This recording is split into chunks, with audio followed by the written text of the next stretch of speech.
ইসলাম এমন একটা ধর্ম যে ধর্মের ভিতরে অন্য কোনো ধর্ম থেকে অন্য কোনো মত পথ তরিকা ইজম থেকে কোনো কিছু ধার কর্য করে নিয়ে আসতে হবে, এটার কোনো প্রয়োজন নেই।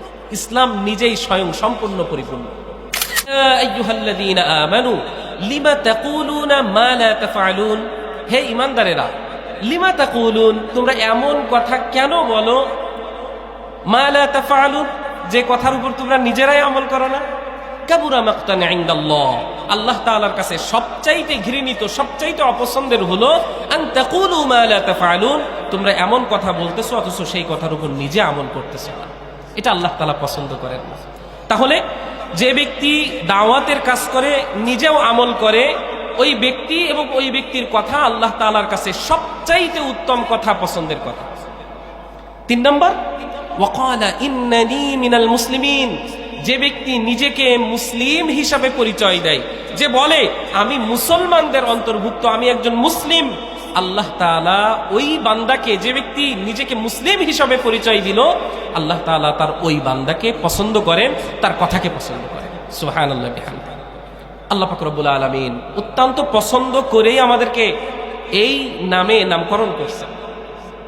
আল্লাহ পাক রব্বুল আলামিন কুরআনুল কারীমের মধ্যে বলছেন, খুবই প্রসিদ্ধ আয়াত, মিল্লাতা আবিকুম ইব্রাহিম, তোমরা তোমাদের জাতির পিতা হযরত ইব্রাহিম আলাইহিস সালাতু ওয়াস সালামের ধর্মের উপরে তোমরা অবিচল থাকো, অটল থাকো। আমাদের জাতির পিতা কে? ইব্রাহিম আলাইহিস সালাতু ওয়াস সালাম। আল্লাহ তাআলা আমাদের জন্য একজন জাতির পিতা দিয়েছেন, আলাদা করে আমাদের আর নতুন করে পিতা বানানোর কি প্রয়োজন আছে? কোনো প্রয়োজন নেই, কোনো প্রয়োজন নেই। আল্লাহ তাআলা আমাদের জন্য জাতির পিতা কে হবে এটা নির্ধারণ করে রাখছেন কোরআনে, এবং আল্লাহ তাআলা বলতেছেন মিল্লাতা আবিকুম ইব্রাহিম, তোমাদের জাতির পিতা ইব্রাহিম আলাইহিস সালাতু ওয়াস সালামের যে মিল্লাত, যে ধর্মমত, যে নীতি আদর্শ এবং যে অটল অবিচল ঈমান ছিল, ওই অটল অবিচল ঈমান, নীতি, নৈতিকতার উপরে তোমরাও অটল থাকো। এবং আল্লাহ তাআলা বলতেছেন হুয়া সাম্মাকুমুল মুসলিমিন, আর তিনি তোমাদের নামকরণ করছেন মুসলমান হিসাবে। আচ্ছা, এই হুয়া দ্বারা কে উদ্দেশ্য, এটা নিয়ে তাফসীরের ভিতরে বিভিন্ন রকমের মতামত আসছে। তবে এই আয়াতের প্রসিদ্ধ তাফসীর, যদিও এটা মানুষ বলে যে ইব্রাহিম আলাইহিস সালাতু ওয়াস সালাম আমাদের নামকরণ করছে, কিন্তু কোরআনের তাফসীর যদি দেখা হয় তাহলে এই হুয়া দ্বারা মূলত আল্লাহ তাআলাকে উদ্দেশ্য নেওয়া হয়েছে। তাফসীরের কিতাবাদিতে আল্লাহ তাআলাকে এখানে প্রাধান্য দেওয়া হয়েছে, যে মূলত এই নামটা আমাদের আল্লাহ তাআলা নিজেই রাখছেন। তাহলে আমরা যে মুসলিম, এই নামটা কে রাখছেন? আর আল্লাহ তাআলা ওই ব্যক্তিকে পছন্দ করেন যে ব্যক্তি নিজেকে মুসলিম হিসাবে পরিচয় দেয়। এটা প্রথম কথা। দ্বিতীয় কথা হলো, মুসলিম কাকে বলে? আমরা যে নিজেকে মুসলিম পরিচয় দিই, মুসলিম কাকে বলে? আল্লাহ পাক রব্বুল আলামিন কুরআনুল কারীমে সূরা নিসার 125 নম্বর আয়াতে বলেন, ওয়ামান আহসানু দীনাম মিম্মান আসলামা ওয়াজহাহু লিল্লাহ, ওই ব্যক্তিই হলো প্রকৃত মুসলিম যে ব্যক্তি তার নিজের সমস্ত ইচ্ছাকে আল্লাহ তাআলার কাছে সঁপে দিয়েছে। আল্লাহ তাআলার কাছে যে ব্যক্তি আত্মসমর্পণ করেছে, ওই ব্যক্তিই হলো প্রকৃত মুসলিম। আল্লাহ পাক রব্বুল আলামিন কুরআনুল কারীমে আরেক আয়াতের মধ্যে বলেন, ওয়ামান ইউসলিম ওয়াজহাহু লিল্লাহ, মুসলিম তো ওই ব্যক্তি যে ব্যক্তি তার নিজেকে আল্লাহ তাআলার কাছে সঁপে দিয়েছে।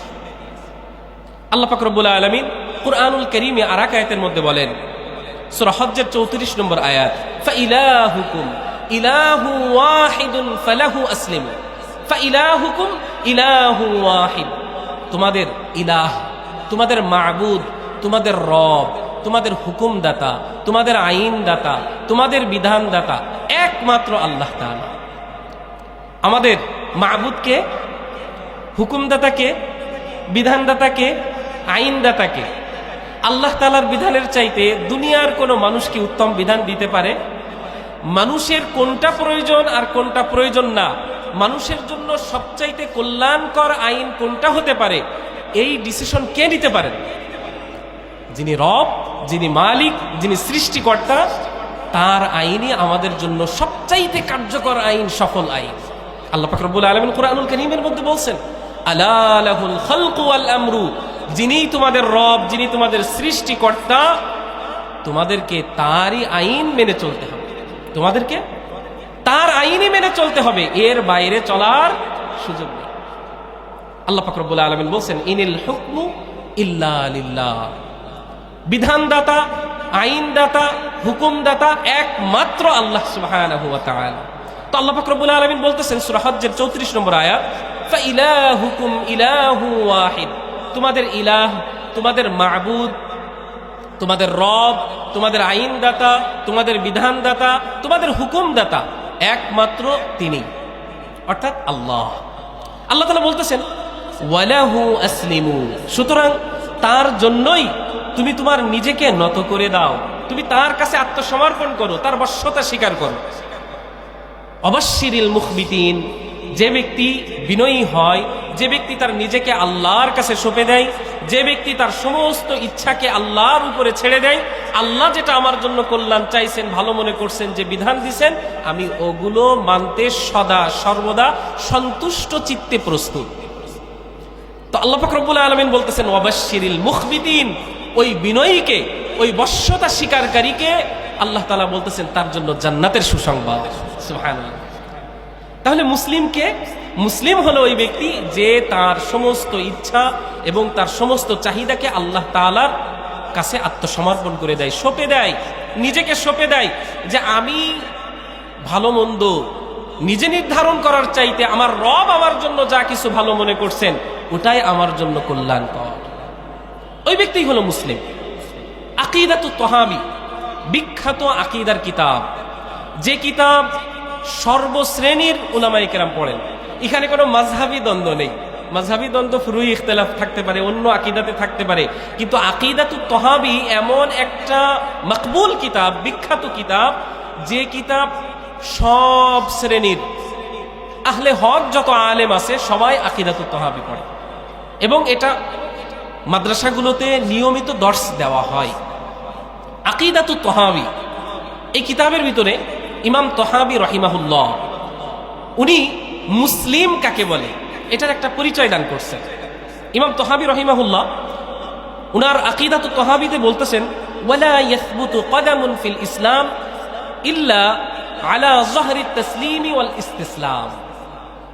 লা ইয়াসবুতু কদামুন ফিল ইসলাম, ওই ব্যক্তির ইসলামের মধ্যে কোনো অংশ নেই। লা ইয়াসবুতু কদামুন ফিল ইসলাম, ওই ব্যক্তি ইসলামে কোনো অংশ নিতে পারে নাই, ইসলামে এখনো তার দখল আসে নাই। কোন ব্যক্তি?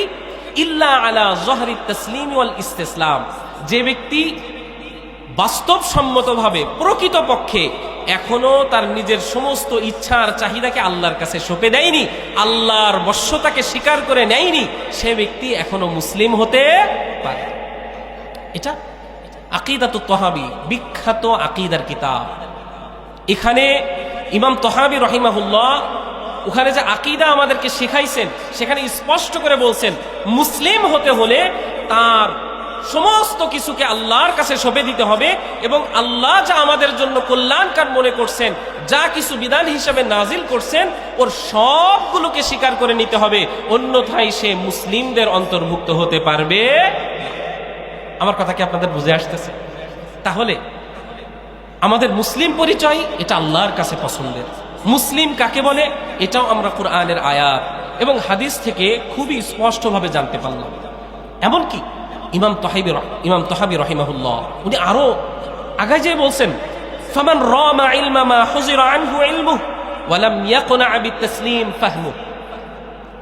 মানুষের মধ্যে অনেক মানুষ এমন আছে অতি পণ্ডিত। এখন আল্লাহ তাআলা আমাদের জন্য অনেক বিধানই তো নাজিল করছেন, কিছু বিধান আমাদের খুব সহজে বুঝে আসে, কিছু বিধান একটু কষ্ট ক্লেশ করার পরে বুঝে আসে, আর অনেক জিনিস আমাদের বুঝের ঊর্ধ্বে, আমাদের ফাহমের ঊর্ধ্বে, আমাদের আকলের ঊর্ধ্বে, এমন অনেক বিষয় আছে না? তো ইমাম তাহাবী রাহিমাহুল্লাহ বলতেছেন যে মানুষের মধ্যে এমন কিছু মানুষ আছে, ফামান রামা ইলমা মা হুজিরা আনহু ইলমুহু, মানুষের মধ্যে এমন কিছু মানুষ আছে যারা এমন ইলমের পিছনে সময় ব্যয় করতেছে, সময় নষ্ট করতেছে, যেটা তার বুঝের ঊর্ধ্বে, আকলের ঊর্ধ্বে, যেটা তার কখনো বুঝে আসবে না, এমন জিনিসের পিছনে সে সময় ব্যয় করতেছে। এখন দেখা যায় সে যখন ওই বিধানের মূল রহস্য বা হিকমত উদ্ঘাটন করতে পারতেছে না, তখন সে আস্তে আস্তে ইসলাম থেকে মুখ ফিরাই নিচ্ছে, হাত গুটাই নিচ্ছে। এমন হয় না অনেক সময়? অনেক অতি পণ্ডিত মানুষ আছে, তারা কি করে যে যখন ইসলামের একটা বিধান যখন তাদের বুঝে আসে না, তখন তারা ইসলামের ওই বিধানের উপরে সন্দেহ পোষণ করতে শুরু করে। ইসলামের বিধানের উপরে কখনো যদি কোনো মানুষ সন্দেহ পোষণ করে, তার কি ঈমান থাকে? ইসলামের কোনো বিধানকে কেউ যদি অস্বীকার করে, তার কি ঈমান থাকে? কেউ যদি ইসলামের কোনো বিধানকে অবজ্ঞা করে, তুচ্ছ করে, তাচ্ছিল্য করে, তার কি ঈমান থাকে? ইসলামের বিধানের চাইতে দুনিয়ার কোনো দল, গোষ্ঠী বা কোনো ব্যক্তির বানানো আইন উত্তম হতে পারে, কল্যাণকর হতে পারে আল্লাহর আইনের চাইতে, এমনও যদি কেউ বিশ্বাস করে, তাহলে কি তার ঈমান থাকবে? কোনোভাবে ঈমান থাকবে না। তো দুনিয়ার অনেক মানুষ আছে যারা এমন কিছু জিনিসের পিছনে পড়ে যায় যেটা তাদের ফাহমের ঊর্ধ্বে, আকলের ঊর্ধ্বে, যা তাদের বুঝে আসবে না হাজারো চেষ্টা করলেও। এখন ওই জিনিসের পিছনে যখন মানুষ পড়ে যায়, তখন তার অবস্থাটা কি হয়? ইমাম তহাইবী রাহিমাহুল্লাহ বলতেছেন, হাজাবাহু মারামুহু আন খালিসিত তাওহীদ। এক পর্যায়ে এমন হয় যে সে তাওহীদ বা আল্লাহর একাত্মবাদ থেকে আস্তে আস্তে পিছিয়ে পড়ে, হাত গুটিয়ে নেয়, মুখ ফিরিয়ে নেয়, এবং ওয়াসাফিল মারিফা, স্পষ্ট জ্ঞান থেকেও সে মুখ ফিরিয়ে নেয়। যখন একটা বুঝে আসে নাই, দুইটা বুঝে আসে নাই, অথচ ইসলামের বিধান তো হাজারো আছে, এখন ওই এক দুইটা বুঝে না আসার কারণে সে কি করে? অন্য অন্য হাজারো বিধান থেকে সে মুখ ফিরিয়ে নিচ্ছে। তাহলে সে এমন জিনিসের পিছনে পড়ে গেছে যেটা তার বুঝে আসা সম্ভব ছিল না। আল্লাহ তাআলা মানুষকে খুব সীমিত আকল দিয়ে সৃষ্টি করছেন। মানুষের আয়ু সীমিত, মানুষের দৃষ্টিশক্তি সীমিত, মানুষের বুঝ ক্ষমতা সীমিত, মানুষের একটা সীমাবদ্ধতা আছে। আমরা সৃষ্টির একটা সীমাবদ্ধতা থাকে, কিন্তু মানুষ যখন তার এইগুলো ভুলে যায়, নিজের দুর্বলতা যখন ভুলে যায়, তখন এই জিনিসের পিছনে লেগে যায়। আর ওই জিনিসের পিছনে লেগে যায় যে যখন রহস্য উদ্ঘাটন করতে পারে না, হিকমত, এটার পিছনে কি হিকমত আছে, এটা যখন উদ্ঘাটন করতে পারে না, তখন সে ইসলাম থেকে, তাওহীদ থেকে, স্পষ্ট জ্ঞান থেকে সে আস্তে আস্তে দূরে সরে যায়। তো ইমাম তহাবী রাহিমাহুল্লাহ ইনি এরপরে যে বলতেছেন, ও সহিহুল ঈমান, ঈমান থেকে সরে যায়। ফায়াতাযাবযাবু বাইনাল কুফরি ওয়াল ঈমান, সে তখন ঈমান এবং কুফরির মাঝামাঝি দোদুল্যমান থাকে। সে না ঈমানকে গ্রহণ করতে পারতেছে, আর না এদিকে কুফরকে গ্রহণ করতে পারতেছে। মানে সে এখন হয়ে গেছে অ্যাগনোস্টিক, সংশয়বাদী, অজ্ঞেয়বাদী, সন্দেহবাদী, এরকম হয়ে গেছে। ইমাম তহাবী রাহিমাহুল্লাহ এরপরে যে বলতেছেন যে ওয়াত-তাসদীকি ওয়াত-তাকযীব, সে বুঝে উঠতে পারে না আমি কি এটাকে মেনে নেব, এটাকে কি সত্যায়ন করব, নাকি এটাকে বাতিল করে দেব, এটাকে মিথ্যা বানায় ফেলব। এবং ওয়াল ইকরারি ওয়াল ইনকার, সে এটাও বুঝতে পারে না এটাকে স্বীকার করে নেব নাকি এটাকে অস্বীকার করব। ইমাম তহাবী রাহিমাহুল্লাহ বলতেছেন যে না না, এগুলো আমাদের দায়িত্ব না। আল্লাহ তাআলা যে বিধান নাজিল করছেন, এর কোনোটা বুঝে আসতে পারে, কোনোটা বুঝে নাও আসতে পারে। আল্লাহ নাজিল করছেন, আল্লাহ হলেন সবচাইতে বড় হিকমত ওয়ালা। আল্লাহ তাআলা আমাদেরকে জিজ্ঞাসা করছেন, সূরা ৩ এর সর্বশেষ আয়াত, আলাইসাল্লাহু বিআহকামিল হাকিমিন, আল্লাহ তাআলা কি সবচাইতে উত্তম বিধানদাতা নন? আল্লাহ তাআলা কি উত্তম বিধানদাতা নন? আল্লাহ তাআলাই উত্তম বিধানদাতা। তো আল্লাহ তাআলা আমার জন্য যেটাকে উত্তম মনে করছেন, তিনি ওই বিধানই দিয়েছেন। আমার বুঝে আসুক চাই না আসুক, আমি আমার রবের সমস্ত বিধানের সামনে আমি আমার নিজেকে নুইয়ে দেব, আমি আত্মসমর্পণ করব এবং আল্লাহ তাআলার সমস্ত হুকুম আহকামকে মেনে নেব। এটা হলো আমার দায়িত্ব।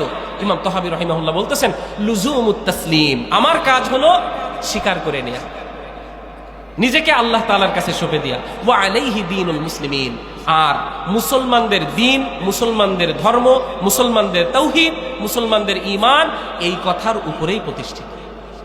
সম্মানিত উপস্থিতি, ইসলামকে আল্লাহ পাক রব্বুল আলামিন আমাদের জন্য কল্যাণকর করে আমাদেরকে দান করছেন।